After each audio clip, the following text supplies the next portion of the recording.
عليكم حبايبي الحلوين، عاملين ايه؟ النهارده هنعمل اكله خفيفه جدا، فول بطماطم. الفول بطماطم ليه انواع كتيره جدا. هنعمل النهارده ميكس بين الثوم والبصل. حط شويه زيت بس يكونوا زيت نضيف.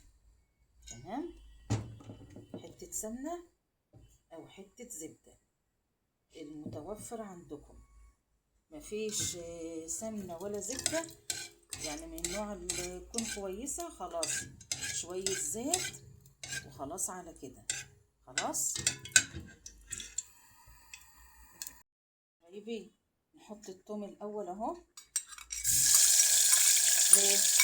بحطه قبل البصلة عشان يدي للفول شمحة. تمام. انت ممكن تبتدي بالبصلة عادي، بس التوم يفضل لما تبتدي بيه، يدي نكهة حلوة. تمام. انا طبعا مش هحمر الثوم قوي عشان لسه هحط البصل ويكمل تحميره فيه. طبعا النار تبقى هاديه شويه علشان خاطر الثوم.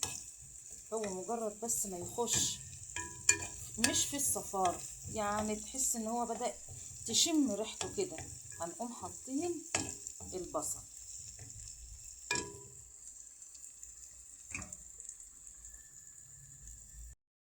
حبايبي خلاص اهو. احط البصله بقى. ماشي اهي، عشان ايه؟ تتحمر وايدي فيها. ماشي حبايبي الحلوين اهو. خلاص احط بقى ايه؟ شويه الفلفل، قرن فلفل كده كبير. ماشي. نارنا متوسطه، لا هي عاليه ولا هي واطيه. انا عملت ميكس بين الثوم والبصل. لو عايزه طعم الثوم يبان اكتر ابتدي بالثوم قبل البصل. لو عايزه طعم البصل وبتحبيه ابتدي بالبصل تحميره قبل الثوم. تمام.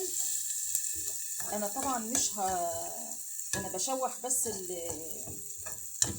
الفلفل. طب كفايه عليها امتى اشم ريحه الفلفل؟ تمام. ده 4 طماطميات اقوم حطاهم اهو. تمام.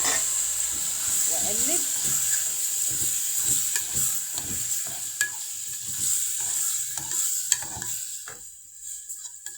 ماشي حبايبي. طيب نحط ايه بقى على الطماطم؟ بصوا معايا، شويه ملح مش كتير عشان لسه هنظبط الدنيا.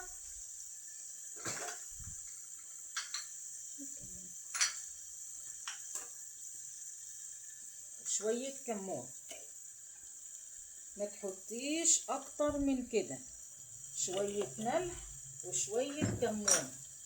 اوعي تحطي فلفل اسمر لان الفلفل الاسمر هيغير من طعم الفول. ما تحطيش بابريكا. احنا قلنا في توابل تعلي طعم الاكل، وفي ممكن تحطي حاجه واحده بس ضيعت طعمها. فالفول بيحب الكمون. شويه ملح وشويه كمون وخلصت على كده. بس نخدعها. ماشي لغايه ما تطرى خالص كده مع نفسها. حبايبي معلقه صلصه مش كبيره، مش كبيره. خلاص. بس عايزه اقول حاجه لبناتنا الحلوين اللي اول مره يخش المطبخ. برطمان الصلصه اوعي تحطي فيه معلقه مستخدمه قبل كده، يعني يكون في طبيخ في حاجه لازم تكون معلقه نظيفه. تمام. ضروري، لان المعلقه لو مش نظيفه تغير طعم برطمان الصلصه المتبقي وتخليه حامض. طيب انا خلصت اهو، عندي برطمان الصلصه. لما اجي اعينه في التلاجة اقلبه كده اهو وعينه على وشه، ولا يجراله اي حاجه خالص نهائي. دايما خلي استخدامك في الصلصه معلقه نظيفه. ماشي حبايبي حلوين. لبناتنا الاول مره يخشوا المطبخ، ازاي تعرفي ان الطماطم بتاعه الفول خلاص اتك عليها بصبعك كده اهو؟ هتلاقيها اتهرست معاكي، اتفتغت معاكي. خلاص يبقى كده تمام. نقوم جايبين الفول. بسم الله الرحمن الرحيم اهو. طبعا الفول ده انا عاملاه على ايدي، مش شارياه جاهز ولا حاجه. شاء الله بقى اعمل لكم فيديو لعمايل الفول باذن الله. اوطي شويه بقى النار قبل ما اقلب الفول. بسم الله الرحمن الرحيم. اللهم صل على سيدنا محمد وعلى آل سيدنا محمد. بسم الله الرحمن الرحيم. قلبت اهو. بص معايا، ربع كوباية مية عشان ايه الفول بس ايه يستوي مع نفسه كده مع الطماطمايه. هو مستوي كل حاجة بس ايه يقطوا من بعض. بص يا ستي، لو عندك طحينة يا سلام. انا طبعا كان عندي طحينة فهحطها على الايه على الفول.